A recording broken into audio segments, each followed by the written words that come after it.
Hello दोस्तों, मैं हूं सुदीपन रॉय और मेडिसिनसेट.com के एक नया फ्रेश वीडियो में आप सबका स्वागत है। इस वीडियो को स्टार्ट करने से पहले आप लोगों को जान लेना चाहिए कि इस वीडियो में हम लोग जिस मेडिसिन के बारे में बात करेंगे वो सिर्फ एजुकेशनल पर्पस के लिए बनाया गया है। कोई भी मेडिसिन या फिर हेल्थ केयर प्रोडक्ट को इस्तेमाल करने से पहले आप लोगों को अपने डॉक्टर के साथ कंसल्ट करना बहुत ज्यादा जरूरी है। तो आज हम लोग बात करेंगे एक बहुत ही इंपॉर्टेंट मेडिसिन के बारे में जिसका नाम है गाइनाजोल 200 mg कैप्सूल, जिसको मैन्युफैक्चर करता है सान फार्मा इंडस्ट्रीज लिमिटेड। इस वीडियो को शुरू करने से पहले आप लोगों से एक रिक्वेस्ट है कि इस वीडियो को पूरा एंड तक देखिएगा ताकि कोई भी इंफॉर्मेशन आपसे मिस ना हो जाए। तो चलिए अब हम लोग जान लेते हैं इस मेडिसिन के कॉम्पोजिशन के बारे में। तो इस मेडिसिन में रहता है डायनाजोल 200 mg। तो चलिए अब हम लोग जान लेते हैं इस मेडिसिन के यूजेस के बारे में।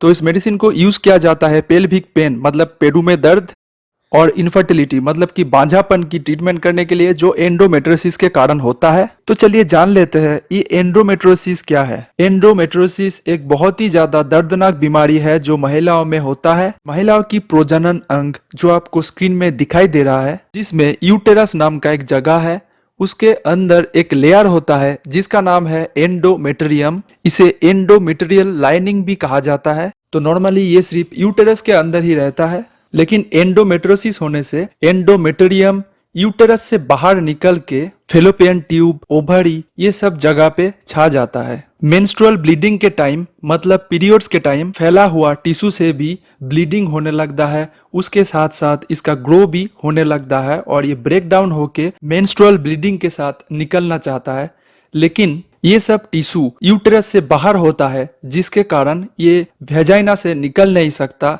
इसीलिए वो वहां पे ही जाके रोक जाता है, मतलब कि ट्रैप हो जाता है। इसीलिए मेंस्ट्रुअल साइकिल के टाइम तब ये ब्लड नहीं निकल पाता है, इसीलिए दर्द भी बहुत ज्यादा बढ़ जाता है। उसके साथ साथ इस मेडिसिन को इस्तेमाल किया जाता है दर्दनाक या अनियमित मासिक धर्म की समस्या और प्री मेंस्ट्रुअल सिंड्रोम मतलब कि मासिक धर्म की पूर्व जो लक्षण दिखाई देता है, अगर उसमें कोई भी प्रॉब्लम आ रहा है तो उसे भी ट्रीटमेंट करने के लिए इस मेडिसिन को इस्तेमाल किया जाता है। उसके साथ साथ इस मेडिसिन को इस्तेमाल किया जाता है बिनाइन फाइब्रोसिस्टिक ब्रेस्ट डिजीज के ट्रीटमेंट के लिए। बिनाइन फाइब्रोसिस्टिक डिजीज एक ऐसा बीमारी है जिसमें महिलाओं के स्तन के अंदर गांठ महसूस होता है, जो होने से महिलाओं में परेशानी होता है। उसके साथ साथ बहुत ही ज्यादा दर्द होता है। तो चलिए अब हम लोग जान लेते हैं ये मेडिसिन कैसे काम करता है उसके बारे में। तो इस मेडिसिन का जो मेन ड्रग है उसका नाम है डेनाजोल। डेनाजोल एक एंड्रोजन है जो टेस्टोस्टेरोन हार्मोन की तरह काम करता है। ये ओवरीज और अंडाशय द्वारा उत्पन्न होने वाला हार्मोन ईस्ट्रोजन की मात्रा को कम करता है। ईस्ट्रोजन एंडोमेट्रियोसिस के लिए जिम्मेदार है। उसके साथ साथ एंजियोएडिमा के उपचार के लिए डेनाजोल आपके शरीर में प्रतिरक्षा प्रणाली में एक नियंत्रित प्रोटीन की मात्रा को बढ़ाने में भी मदद करता है। तो इस तरह से एंडोमेट्रियोसिस और फाइब्रोसिस्टिक ब्रेस्ट डिजीज में ये मेडिसिन इस्तेमाल होता है। तो चलिए अब हम लोग जान लेते हैं इस मेडिसिन के साइड इफेक्ट्स के बारे में। तो इस मेडिसिन को इस्तेमाल करने से महिलाओं के चेहरे में या फिर अन्य क्षेत्र में एबनॉर्मल हेयर ग्रोथ मतलब कि बाल उग जाने का चांस रहता है। उसके साथ साथ इस मेडिसिन को इस्तेमाल करने से सिर में बाल झड़ने का एक चांस रहता है, बॉडी वेट बढ़ जाने का एक चांस रहता है। उसके साथ साथ एक्ने मतलब कि मुहासे होने का चांस रहता है। वॉइस चेंज मतलब कि आवाज का बदल हो सकता है।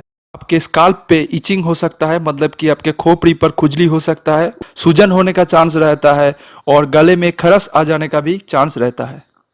अब हम लोग जान लेते हैं इस मेडिसिन के कुछ वार्निंग के बारे में, मतलब कुछ चेतावनी के बारे में, कब आप कोई मेडिसिन इस्तेमाल करना चाहिए, कब आप कोई मेडिसिन नहीं इस्तेमाल करना चाहिए, ये सब चीज के बारे में। तो अगर आप प्रेग्नेंट है या फिर प्रेग्नेंट होने चले हैं तब इस मेडिसिन को इस्तेमाल ना कीजिए, क्योंकि इस मेडिसिन को इस्तेमाल करने से आपके होने वाले बेबी पे इफेक्ट पड़ सकता है। अगर आप अपने बच्चे को दूध पिला रहे हैं तब भी इस मेडिसिन को इस्तेमाल ना कीजिए, क्योंकि इस मेडिसिन को इस्तेमाल करने से आपके बेबी पे इफेक्ट पड़ सकता है। अगर आपको ये मेडिसिन इस्तेमाल करने से एलर्जी का प्रॉब्लम आ रहा है तब इस मेडिसिन को इस्तेमाल करना बंद करके डॉक्टर के साथ जरूर कंसल्टिंग कर लीजिए। इस मेडिसिन को अल्कोहल के साथ इस्तेमाल नहीं करना चाहिए। अल्कोहल के साथ इस मेडिसिन को इस्तेमाल करने से बहुत ही खतरनाक साइड इफेक्ट्स हो सकता है। अगर आपके बॉडी में एंड्रोजन डिपेंडेंट ट्यूमर है तब इस मेडिसिन को इस्तेमाल नहीं करना चाहिए, क्योंकि इस मेडिसिन को इस्तेमाल करने से वो ट्यूमर बढ़ सकता है।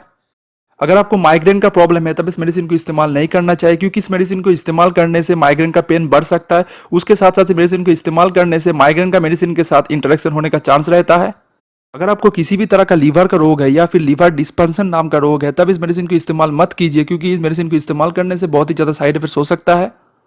अगर आपको किसी भी तरह का किडनी का रोग है तब भी इस मेडिसिन को इस्तेमाल करने से पहले डॉक्टर के साथ कंसल्टिंग कर लीजिए, फिर इस मेडिसिन को इस्तेमाल कीजिए। तो चलिए अब हम लोग जान लेते हैं इस मेडिसिन के ड्रग इंटरेक्शन के बारे में, मतलब इस मेडिसिन के साथ साथ कौन कौन सा ड्रग नहीं इस्तेमाल करना चाहिए और इस्तेमाल करने से साइड इफेक्ट हो सकता है उसके बारे में।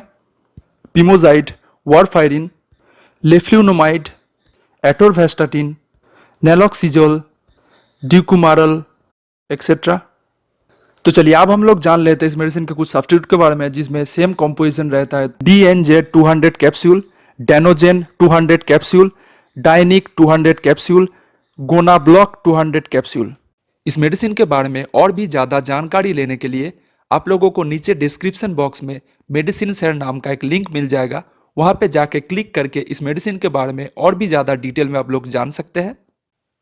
और अल्टीमेटली इस वीडियो को ख़त्म करने से पहले आप लोगों से रिक्वेस्ट है कि इस मेडिसिन को इस्तेमाल करने से पहले अपने डॉक्टर या फिर फार्मासिस्ट के साथ ज़रूर कंसल्ट करें, फिर आप इस मेडिसिन को इस्तेमाल करें। अगर आपको ये वीडियो अच्छा लगा है तो इस वीडियो को लाइक कर सकते हैं। अगर आपके मन में कोई भी क्वेश्चन हो तो वो हमें कमेंट सेक्शन में पूछ सकते हैं। उसके साथ साथ इस वीडियो को शेयर करें उन लोगों के साथ जिसको इस मेडिसिन के बारे में जानकारी लेना जरूरी है। साथ साथ इस चैनल को सब्सक्राइब कर लीजिए ऐसे इंपॉर्टेंट हेल्थ और मेडिसिन रिलेटेड वीडियोस के लिए। Thank you very much for watching. Bye.